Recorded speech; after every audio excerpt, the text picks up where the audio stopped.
I was told by the local Thais in Hongson that the Mong had short tails, about 7 to 10 inches long. The Golden Triangle area was taboo to the local police and the local people as well, and needless to say to all others. No one went into these mountainous areas. The Golden Triangle, known for the opium warlord, communists, local bandits, and heroin's central place of growth for the poppy flower needed for the production of heroin.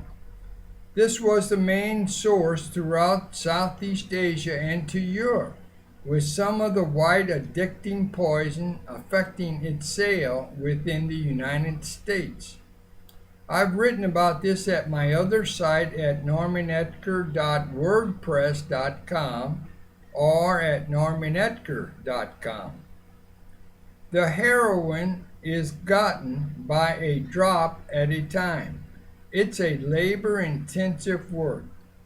First is the planting and weeding, then of keeping animals and birds of the wild from disturbing its tender growth. The plant has to germinate at the altitude of 4 to 6,000 feet. Upon cultivating the juice from the poppy, a Hmong person will lean over to the flower's bulb and with a razor will make 3 slices or so downward across the round bulb, very carefully. Then this very patient accumulator returns and will scrape off a dried drop of this white substance from each downward cut. There were no roads into these mountain ranges. It was by trekking or horses only. This entire region was corrupt, and besides this, at that time, the communists from Laos were in the process of wanting to invade and take control of certain northeastern sectors of Thailand, with the aforementioned Mong village within their sights also. In the 25-year plan, the Bible, the Protestant Christian Bible, New Testament, began to set the relationship basics for the plan in regards to the respect and submission to local authorities, which the Bible plainly states. Again, in the near future, I want to share of the absolute disregard that foreign missionaries brought into Thailand with their money and arrogance that is not to be found within the pure believers of Christ.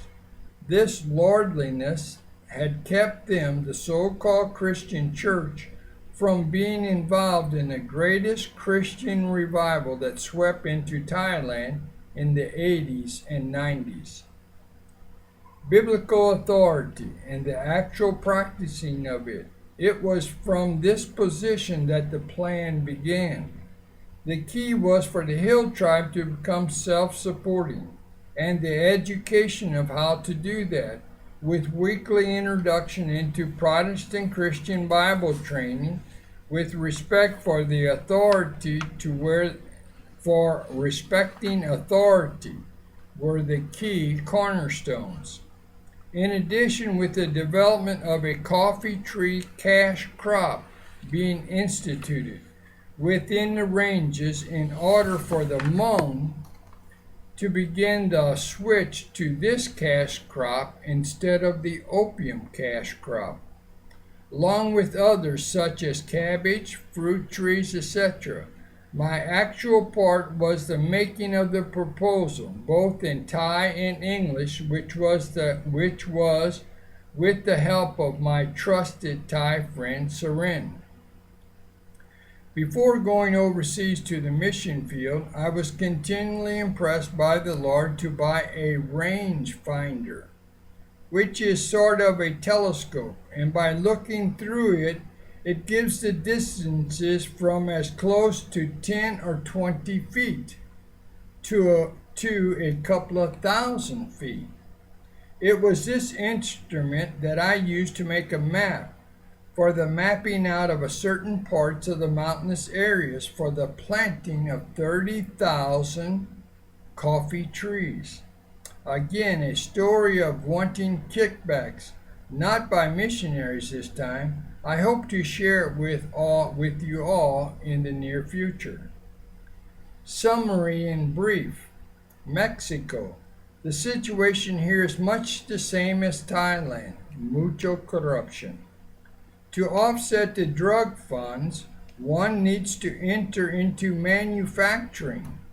This can be easily accomplished with the assistance of the World Bank and others. Mexico, especially the frontier regions, are set to advance Mexican manufacturing to the level of world distribution. Mexico has all of the ingredients of an emerging world manufacturing hub. The people necessary are here now.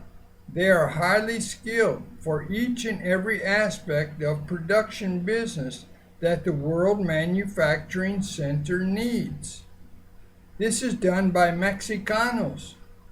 This is who I'm talking about. Mexico becoming a world-class manufacturing center, not just to the industrial parks within Mexico, and not just to the United States, but to the world.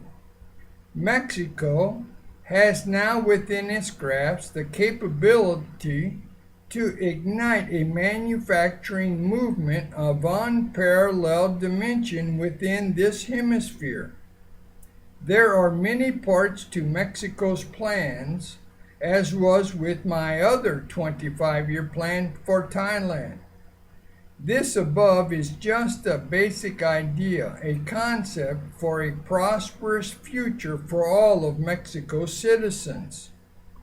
Time now has come for the move that will jumpstart a manufacturing revolution for Mexico. For the skeptics, think about these facts. There are over 2,800 manufacturing plants in the frontier border from California to Brownsville. It would have been hard to realize this just a few short years ago. The infrastructure, transportation, the technical know-how, the skill sets required are now being utilized by the international companies now located in Mexico's border regions. And who is running these thousands of operations? Mexicanos. The Mexican inner political views has to turn from this all-consuming internal war within Mexico to one of prospering all of Mexico, not just the military. However, make no mistake, Mexico needs a strong law and order defense capability. However, the military and law enforcement safeguards the rights of the Mexican citizenry. Their pursuit of prosperity for the Mexican, to seek and find within their rich Mexican heritage that which will allow them their own moves towards happiness and prosperity. The 25-year plan basic is that all true happiness isn't from a religion of non-effect, but that of a revival flames of the mighty Holy Spirit of God, moving within Mexico, from state to state, proclaiming and drawing all to God, to his Son, Jesus the Christ, the Savior of the world, as revealed only in the Protestant Christian Bible, Old and New Testament. To be continued.